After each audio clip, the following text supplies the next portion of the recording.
Hey everyone, welcome to Locked On Lakers for Friday. The Lakers stay hot. They win their fourth straight, 111-102 over Minnesota, but it came at a bit of a cost. We'll explain next.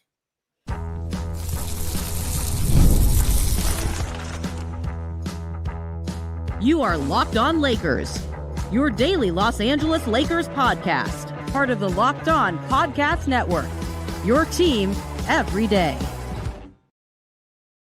Thanks to everybody for making Locked On Lakers first listen of every day, Monday through Friday. No matter how rare you get your podcast, this one's always free, never behind paywall, and Locked On Lakers on YouTube.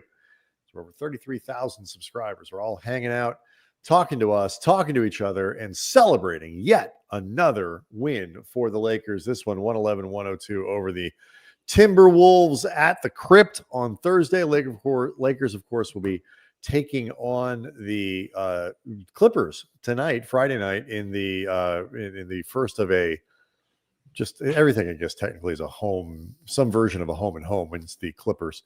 But the Lakers play the Clippers at the Crypt twice, Friday and Sunday, and could be a little shorthanded for the Friday edition of this, which we will explain here in a minute. But Andy, it's another win for the Lakers and another win on a night that Luka shoots poorly. He is, by his own admission, playing like doo-doo. That was the nuts. That was the safe. He didn't say doo-doo. I'm just, we're limiting Right. the language we can use. No, absolutely. It's interesting when you said that the Lakers stay hot.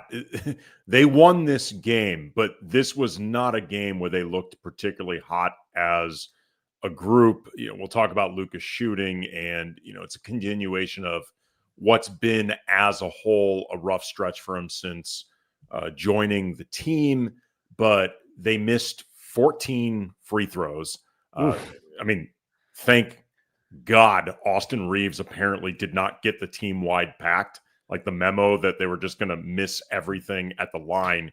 He got there 12 times, made 11 of them. The team went 32 of 46 as a group, and in a game where you win by 9, that's a big deal. They shot 27% from behind the arc, although it's really bunched up in a lot of ways what Luka and Gabe Vincent did not do. Luka 1 of 9 from behind the arc, Gabe 0 of 5. You take them away, the Lakers are 10 of 27, so 37%. A big chunk of that was LeBron, and we'll talk about LeBron, who had a really, really good game. He it's funny that you bring over Luka to make life easier for LeBron, and all of a sudden he looks like he turned back the clock 10 years. Well, but there's a reason for it, and we'll get to it. I was actually he really had a terrific game. Yeah, the energy level that he's got because of now the redistribution of responsibilities, I think, has made a huge difference in where he can put energy into a game.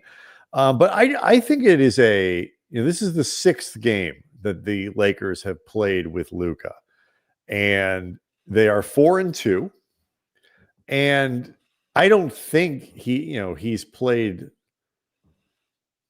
certainly not 3 full good games. We would call it like two-ish. The game against Denver, he was terrific. Yeah, I thought he played well against Dallas in every element other than shooting. Right. I thought his overall game against Dallas was very good. And his first game as a Laker, he didn't go supernova Luka, but I thought you saw enough where you're like, oh, okay. Right. Oh, for sure. But in terms of like the full package, like you saw the full package against Denver, and then like the first half against Dallas, and then moments in that debut game. But the larger point is like the conventional wisdom was that the Lakers made this deal. They stepped back for this season, but it's in service of the future. That was what a lot of the commentary was. We didn't totally buy that on this show, but that was sort of the common way of looking at it. The Lakers were playing good basketball before the trade, and in the 6 games that they're 4-2 and continue to stack up wins. They've now won 4 straight, and they're doing it while Luka isn't really playing well. We haven't had, a stretch of 3 or 4 games where Doncic is, right around or over 50% and he's doing, 30 to 35 points a night and all that. Those games are coming, but they haven't happened yet. And yet the Lakers are still winning and creeping up in the West. I think that is a great sign for this team. Yeah. I mean, look, this was a game where the Timberwolves were missing Julius Randle, Rudy Gobert, and Anthony Edwards got tossed. Yeah.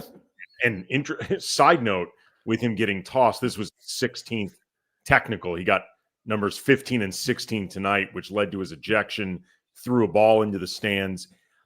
I'd be interested to see what happens, just because the league sometimes will fudge the 16th technical with a star because they want to keep that guy around. I think his 16th, the second one felt to me like it could have been iffy.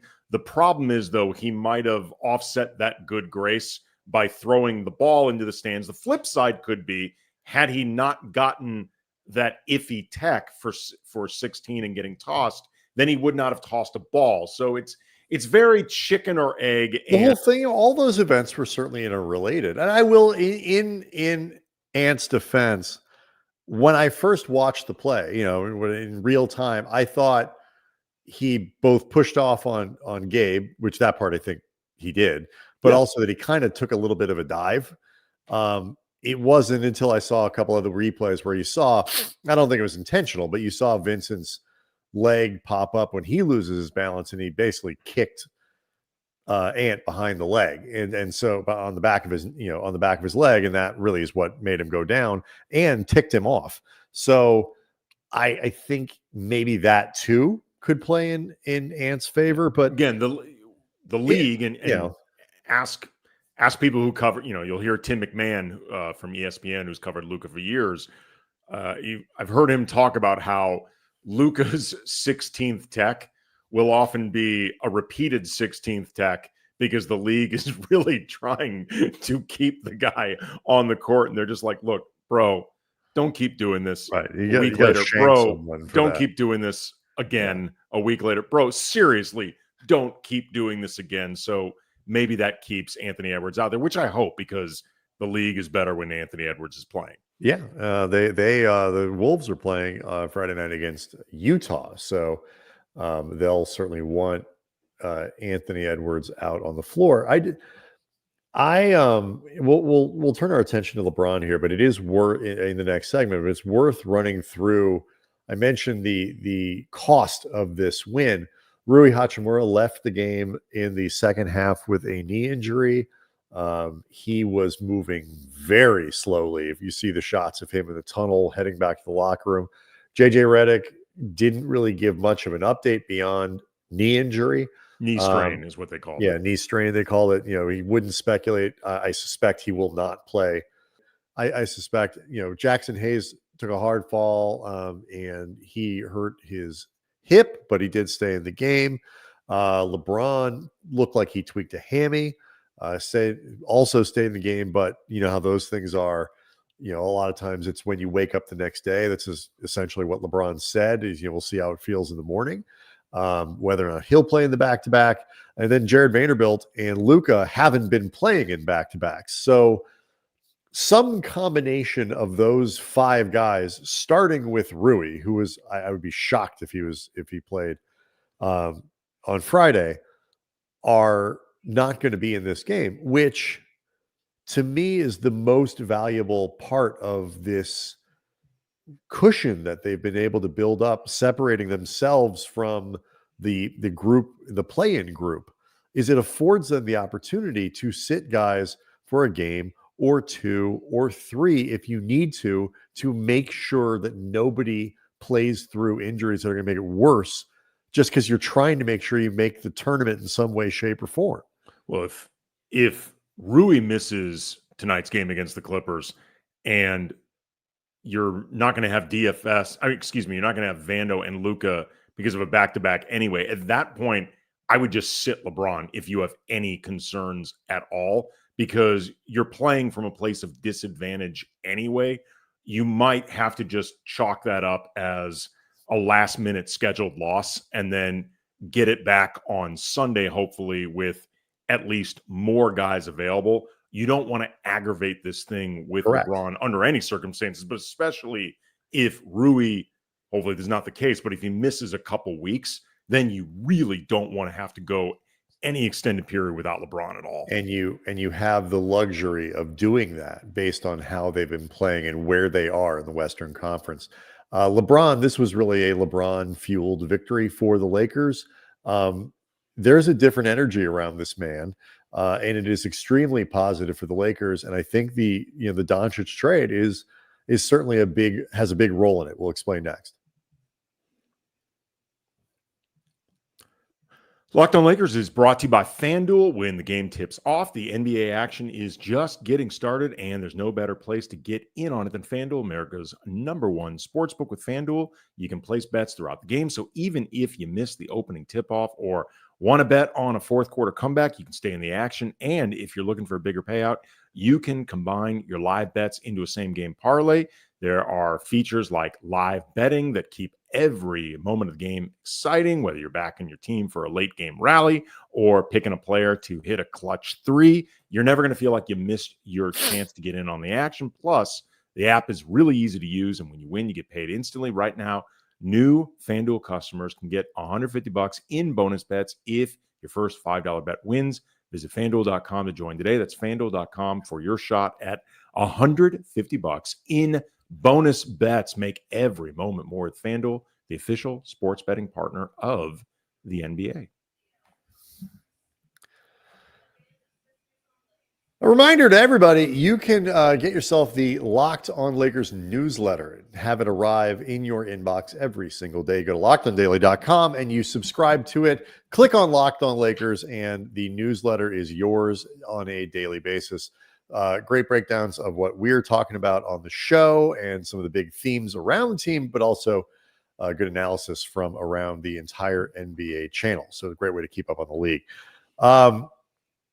LeBron is a different guy when you make it so he doesn't have to work nearly as hard offensively as a ball handler, as a distributor, as an initiator. He's running the baseline. He's running on the break. He's doing all kinds of stuff. And man, the energy he's able to put on the defensive end, where the Lakers, again, are holding teams basically right at 100 points a night. He is a different guy with a different energy right now on the floor. It was another night where LeBron's defense, you saw him breaking up passes, doing a good job cutting off drives, hitting the glass, 17 rebounds in this game, 5 on the offensive glass, which means 12 on the defensive. And he continues steal and a block. He continues to have that activity. And you see the value of Luka, even at a time where Luka is still getting his rhythm back, getting his body back right from the calf injury. One suspects at least that that's part of the issue right now. But just having Luka to do some of this other stuff, even if Luka's only doing it to 60 to 70% of what you would expect from Luka, that Luka is able to provide like a shell version would be a little strong of himself, but like the starter kit version of Luka.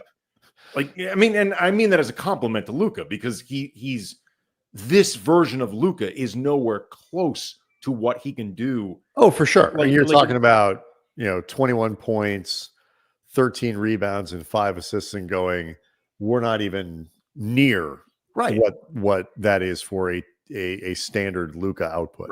Right. I mean, you expect Luka to shoot better overall. You expect him to shoot better from behind the arc. You frankly expect him not to miss 4 free throws. That element of Luka's offense has not quite come around yet since joining the team, but that he can always be counted on to bring the ball up without succumbing to ball pressure, to be able to run the offense even if his own shot isn't falling. Combine that with Reaves' ability to do that as well. And you have 2 guys now who really ease that load off LeBron, who's still going to carry his own share of having to do that stuff, but he doesn't have to carry it all.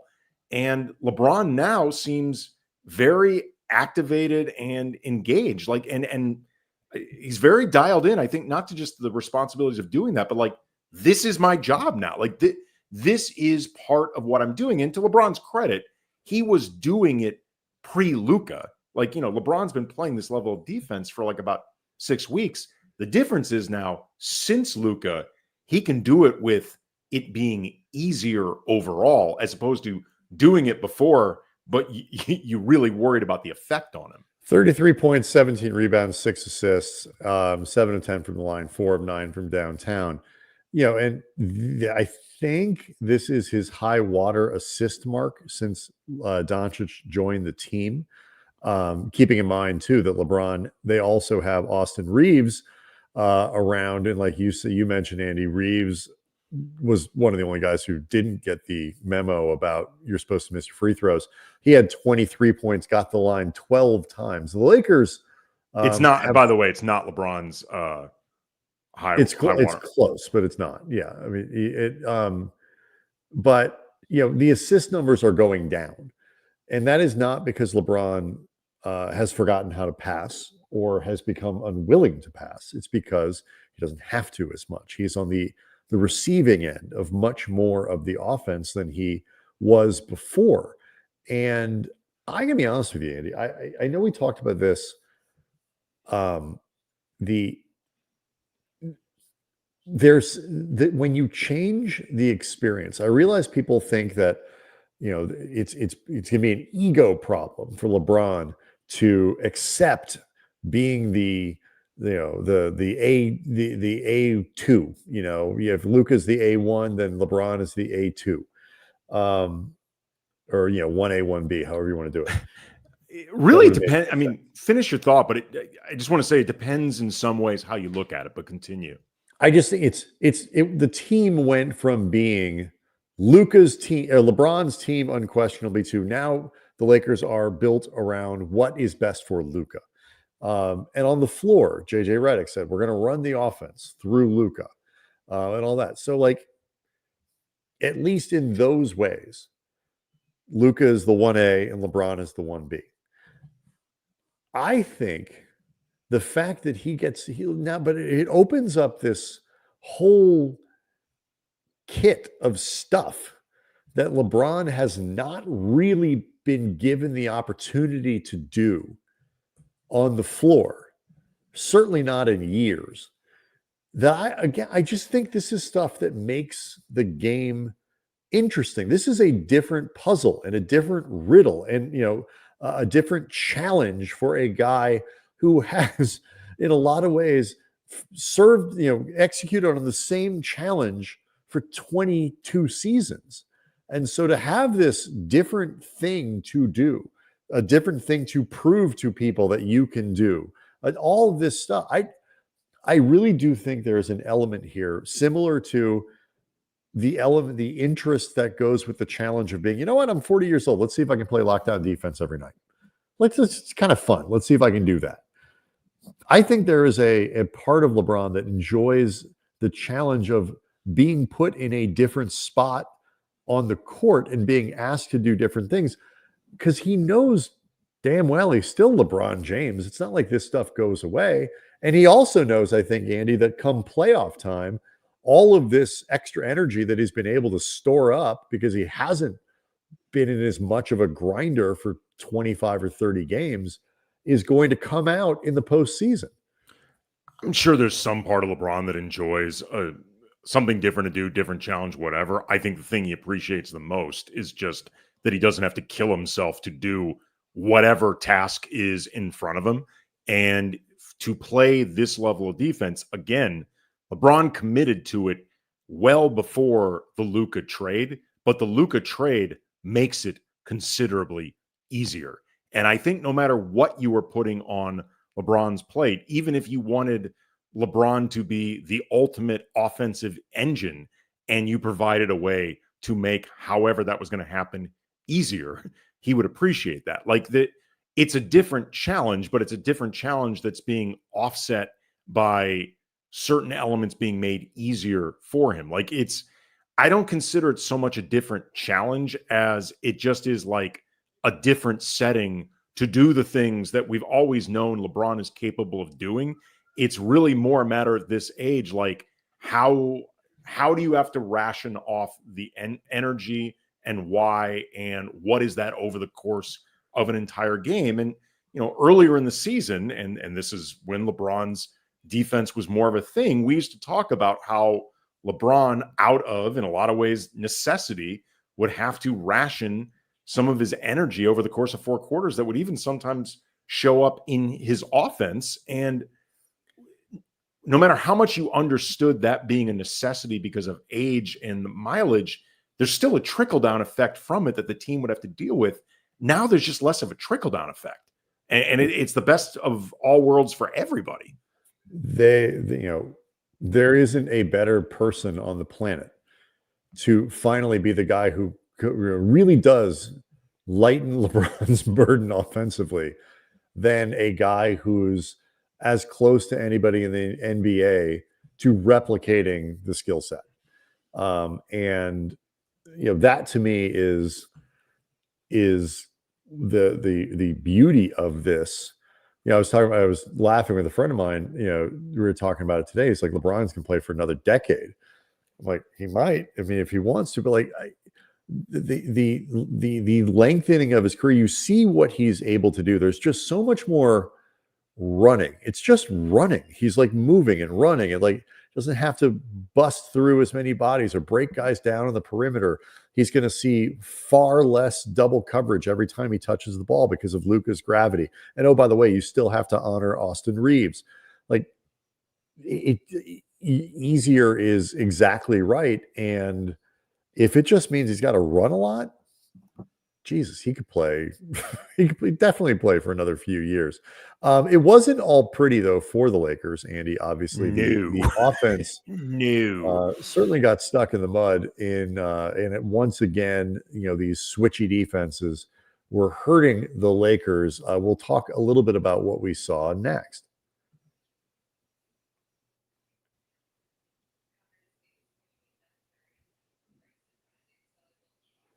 So it's definitely a work in progress. You saw the Lakers came out, they were hitting all of their shots in that opening quarter against the Timberwolves, got out to a huge early lead, finishing the first quarter up 33-17.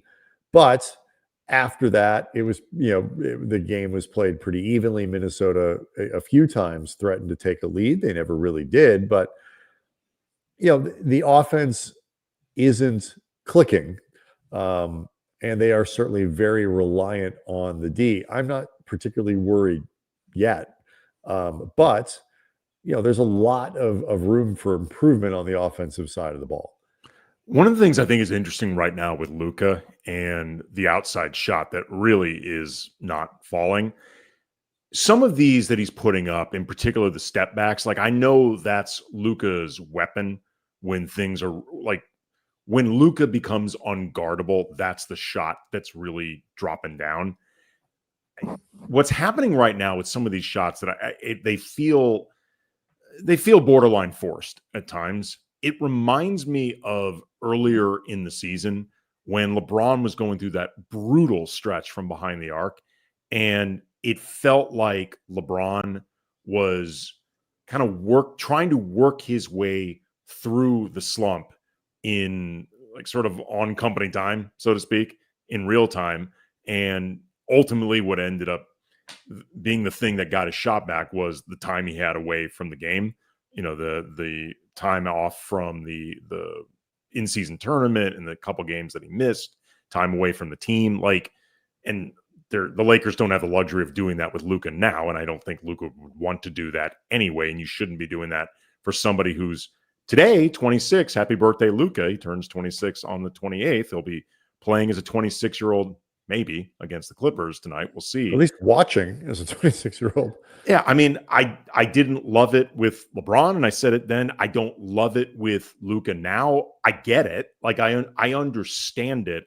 I wonder if he might, you hear former players and commentators talk all the time about sometimes the best way to just get the shot going everywhere is to just get some easier baskets, get some shots at the hoop, see those go down, and then just everything starts feeling more in rhythm in general. We'll see. But it feels to me very much right now like Luka is trying to find these shots during a game, for better or for worse. And eventually JJ talked about that after the game.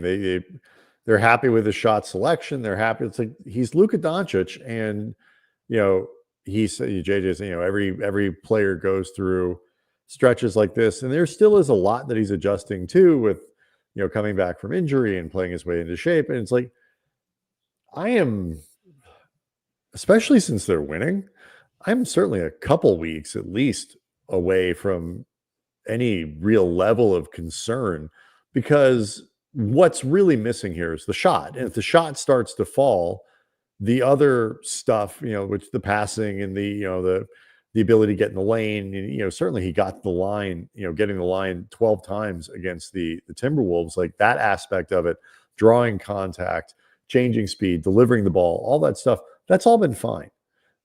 He's just not making any shots. And like the last couple games, going back to Denver and then the other night against Dallas, where obviously he had a little extra motivation, but he certainly in this game as well, especially early, the movement looks much better than when he first arrived. The fluidity, his reaction time's a little quicker. There's a little more bounce. So I'm going to need a lot more time before I start getting worried about whether or not offensively they can make this work. We've seen enough evidence at this point of what it looks like when they're kind of clicking, that I think they can find more of those moments and create more of that stuff as they get more used to each other. And just Luka reaches back to his normal level, which is hitting instead of, 6 of 20, 10 of 20. And that opens up a ton of stuff. Really what matters is just like, is Rui, for example, does Rui end up missing a couple weeks if this knee strain leads to him missing time? And then how long before Jared Vanderbilt can play back-to-backs? How long before Luka can play back-to-backs? Like, is LeBron's hamstring something that is a thing? Like, those are the only things that get me concerned about when Luka's shot's going to come back, just because, like you said, they're winning, and that's the best thing. But it becomes harder if that shot doesn't come around, and say you're missing Rui, and there's other guys who are still under restrictions, and you don't want to add to LeBron's load trying to make up for the shots that aren't falling for Luka, or the lack of consistent scoring from the bench. Like defensively, DFS, Fando, Gabe, Jordan Goodwin, they're all making good things happening, but it's been a few games in a row where there has not been much in Dalton Connect as well. There has not been much in the way of scoring from those guys. So, tonight, for example, they combined for 19 points between 5 guys. Like, that's clearly not enough. You need more from those 5 guys combined. So that's the kind of thing. 7 of them, by the way, came from Goodwin in only 13 minutes. Right. Like, that's the kind of thing that if Luka's shooting slump continues, and he really becomes more of a volume scorer, like, that's really when it starts potentially putting a strain on the Lakers. But assuming that A, they keep winning, and B, this doesn't go on forever for Luka, I agree with you. Ultimately, it's not going to be a problem. And at the end of the day, the defense has been very good. And I would say this, Luka has been much less of an issue defensively than certainly we had concerns about beginning the season, and with the calf issue and whatever, he has not been a problem. No, well, look, it's a good defensive scheme. You've got, they've strengthened the wing with DFS and this version of LeBron. You've got Jared Vanderbilt out there providing the sort of pop and athleticism that they really needed in the, over the, that they've needed all season long.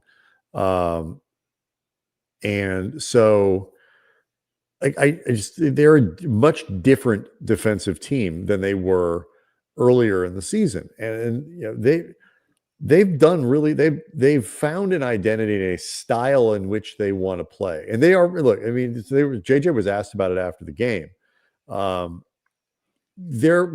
Whether or not they're sort of paying the price for the amount of effort that they have to put in. That was something George Sedano and I was filling in for Scott Kaplan on ESPN LA 710. And that was something that we talked about. Like, the sample size has been big enough with the Lakers defensively that it's clear they can do this. Like, they were doing this with Anthony Davis when Anthony Davis was injured, since the trade, like, and they've done it very consistently, same way. It's not a fluke, but it is taxing.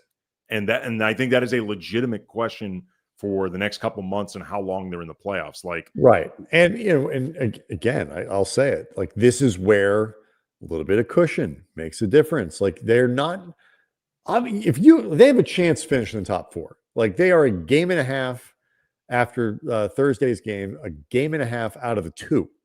They're only a game behind Denver, a game and a half behind Memphis for the 2. They have a legitimate chance to finish in the top 4.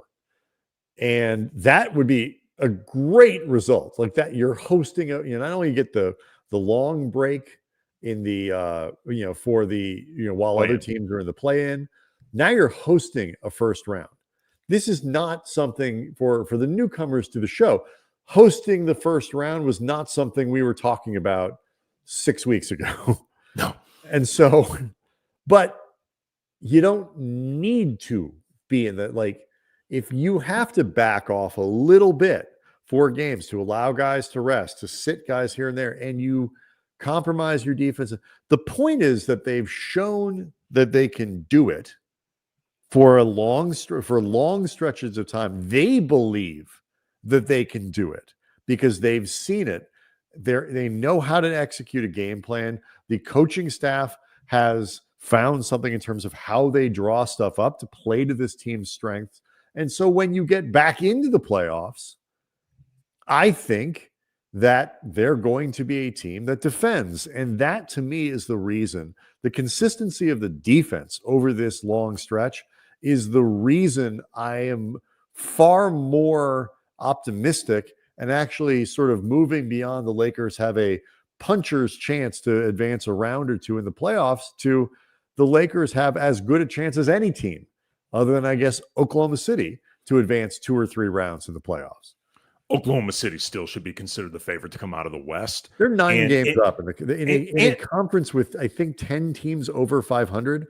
The Thunder are 9 games ahead of the number 2 seed. And we still have not seen this version of the Lakers against enough of the good teams to know how they actually match up against some of the other teams. Like, we talked about Denver, who they're going to see again in a couple of weeks, and it's obviously just one game, the 23-point win they had last week. And Michael Malone's going to make adjustments. He's going to have more tape on this group, like all of that. But I think from that one game, you can at least look at the Lakers and say, all of a sudden, they may not be a great matchup for Denver the way they used to be. Like, just this configuration of the Lakers, this configuration of Denver, it may not work the same way for the Nuggets as it has the last couple of years. But last year, the Lakers were a flat-out bad matchup for the Thunder, even though the Thunder were a better team in the aggregate, and I think against more teams were better than the Lakers. Lakers are a bad matchup for them because they were so much bigger.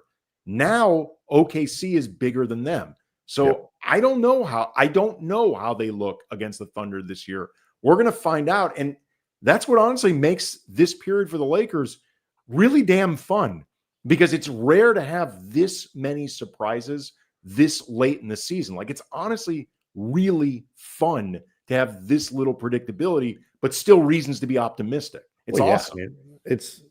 Yeah, they traded for, they obviously traded one of their stars, but they traded for a star. It's like the team is so different now. And then you combine that with the resurrection of Gabe Vincent and the acquisition of Dorian Finney-Smith, and nothing really about the Lakers in October still applies. It's just, it's a completely different team, mostly for better, but the strengths and weaknesses change.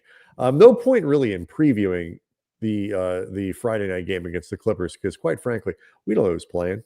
And if the Lakers are missing as many people as they might be, again, Rui will almost certainly not be in uniform Friday night. But Jackson Hayes was uncomfortable during the game. LeBron James tweaked a hammy during the game. Real quick from Dan Wojcicki, LA Times, reading this tweet. Luka said it's questionable whether he plays against the Clippers. Took a knee-to-knee shot, but it wasn't anything to worry about. That happens every game. But I'm just clarifying, like, beyond the back-to-back thing, that there could be a little more to it. So, those guys, they could have a lot of guys missing for Friday night's game. So we'll see. We'll be back afterwards to talk about it either way. And then we'll see who suits up for the Lakers on Sunday. None of the injuries looked like they were particularly long-term except for perhaps Rui, but we will get more information, I'm sure. Tomorrow, Locked On Lakers on YouTube is where over 33,000 subscribers are all hanging out, leaving questions, leaving comments. Sign up for the newsletter. We'll see everyone after the game.